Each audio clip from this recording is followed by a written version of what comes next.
सहकारी पीडितहरूले बचत रकम फिर्ताको माग गर्दै काठमाडौँको माइतीघरमा अर्धनग्न प्रदर्शन गरेका छन्। उनीहरूले माइतीघर मण्डलामा आइतबार भेला भएर प्रदर्शन गरेका हुन्।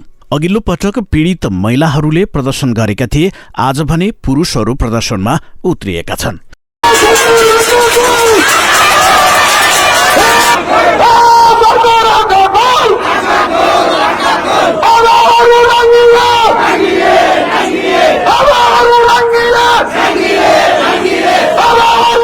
सहकारीमा बचत गरेको रकम सरकारले दिलाउन नसकेपछि पटक पटक भएको शान्तिपूर्ण आन्दोलनबाट न्याय नपाउँदा सरकारले अर्धनग्न अवस्थामा उत्रन बाध्य बनाएको उनीहरूको भनाइरहेको छ।